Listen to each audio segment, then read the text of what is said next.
I have a treat for y'all. It's courtesy of PBS Eons, the Hazy evolution of cannabis. We I'm gonna pop that on. Y'all can go ahead and watch that. Um, oh, we watch it together, right? You know. Um, yeah, let's watch it together. Around 2,500 years ago, at a cemetery high in the mountains of what's now Western China, a group of people gathered for a funeral ritual.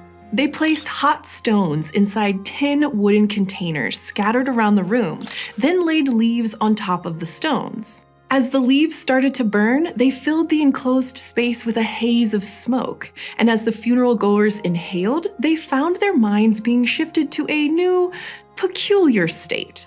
Thousands of years later, when archaeologists analyzed the charred plant remains, they realized they had stumbled upon the earliest known example of people smoking a plant that over 100 million still use in much the same way today: cannabis. But how did such a strange plant come to be in the first place? When and where did we first domesticate it? And why, oh why, does it get us high? Well, the plant that manages to mysteriously hack a biological system shared by almost all animals has undergone some hacks itself. The story of cannabis evolution began around 420 million years ago. Just kidding. Can you imagine? In reality, the deep time origin of cannabis had been, well, hazy for a long time, thanks to the fact that fossil prints of their distinctive leaves are extremely rare. Only 2 are known. But in recent years, analysis of specific DNA markers and studies of fossil pollen have suggested that the genus got its start around 28 million years ago in the mid-Oligocene epoch, high on the Tibetan Plateau. This is when it diverged from its sister genus, Humulus, which contains species commonly known as hops, a key ingredient to beer. That family reunion must be lit. And the formation of the Tibetan Plateau may actually have been a key driver behind the origin of the plant itself. See, cannabis thrives in what are known as steppe environments, open, arid, and treeless habitats. And when India collided with Asia around 35 million years ago, forming the Tibetan Plateau, it caused those kinds of steppe environments to develop throughout the region. This set the stage for cannabis to emerge and flourish. So in a sense, plate tectonics gave us weed. Following its lofty origins on the Tibetan Plateau, the plant slowly spread both east and west, with its first fossil traces appearing in Europe around 6 million years ago and eastern China around 1.2 million years ago. By the time we humans arrived over 1 million years later, cannabis was already an ancient feature of many parts of Eurasia. But it wasn't exactly like the cannabis we're familiar with today, which has been shaped by thousands of years of human cultivation and artificial selection.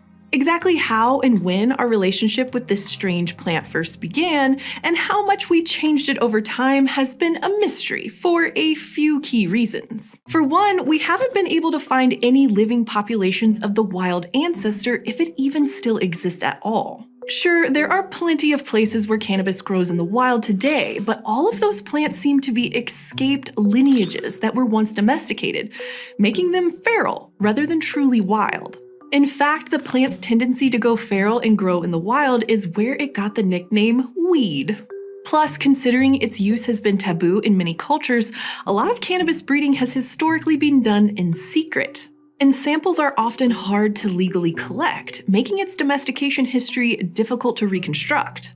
Additionally, we humans have found multiple uses for cannabis. People not only grow it for its psychoactive properties, but also use some lineages for their hemp fibers and oils. In fact, for a long time, taxonomists couldn't agree on how many species of cannabis there even are today. The current scientific view, though, is that there is just one, Cannabis sativa, which contains a variety of different cultivated lineages. For all those reasons and more, tracing the details of the story of people and pot using conventional methods proved extremely tricky. But in 2021, researchers published a new study using methods that only became available recently: genome sequencing. They reconstructed the domestication history of cannabis by comparing the genomes of 110 plants from around the world, including feral lineages as well as those grown for both hemp and drugs. And by looking at the genetic differences between the plants and using molecular dating to work backwards, they were able to pinpoint a single origin of cannabis domestication in what's now China around 12,000 years ago. This makes cannabis one of the single oldest known plants we domesticated, right around the dawn of the agricultural revolution itself. For context, this means cannabis was domesticated earlier than staples like wheat, corn, and potatoes. Priorities, right?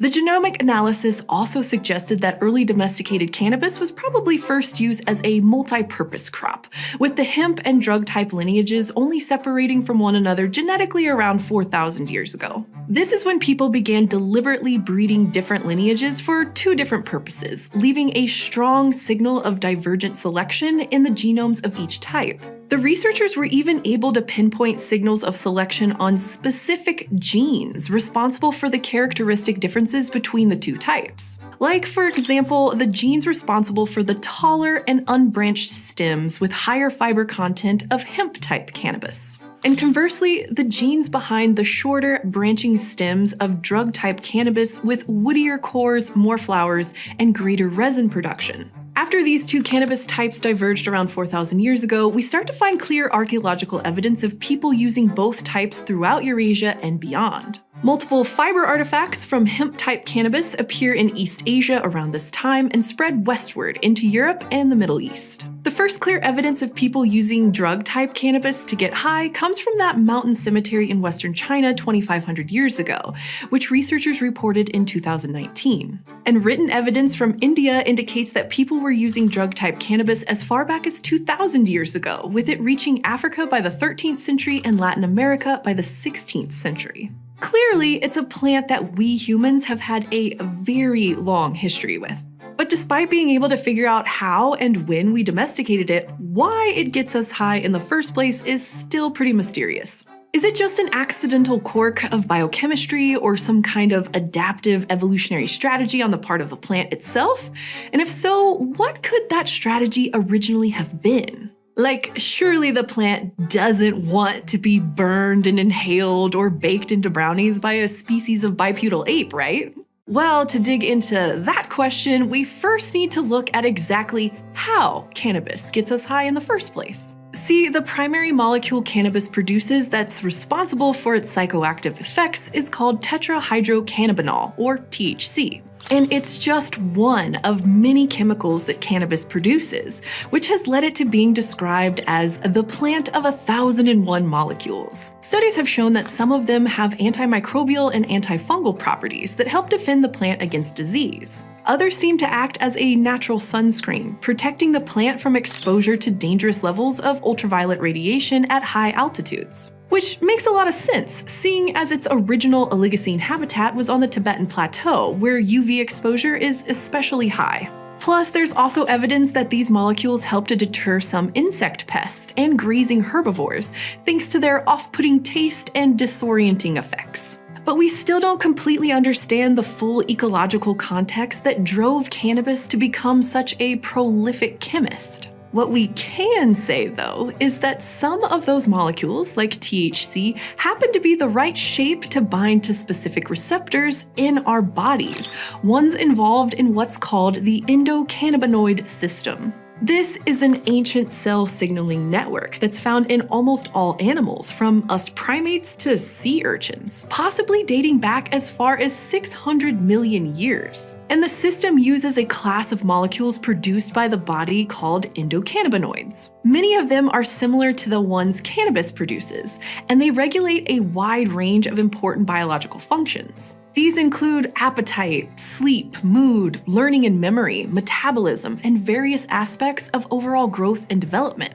Which means that animals had been producing and using cannabinoid molecules for hundreds of millions of years before plants like cannabis independently evolved their own versions. And these versions, like THC, mimic our own internally produced cannabinoids. They bind to the same receptors and influence many of the functions we just mentioned, resulting in the characteristic high that cannabis gives its users. So while the plant originally produced these molecules for a range of defensive roles, we humans found their effects intriguing. And for thousands of years, through a process of careful and sometimes clandestine selection, we've been further refining those effects, making what was supposed to be a deterrent ever more attractive.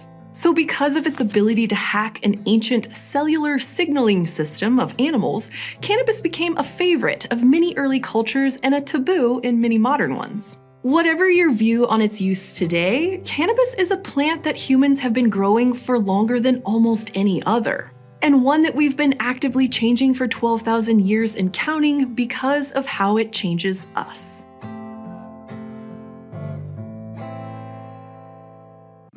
Eons is a production of Complexly, and if you like our channel, we have a lot more stuff to share. Catch some of this up. Make sure you go on their page, like and subscribe. Let them know Wacky Lee sent you.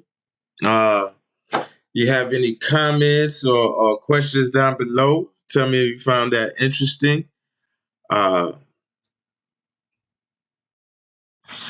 gonna keep little stuff like that for the culture and history.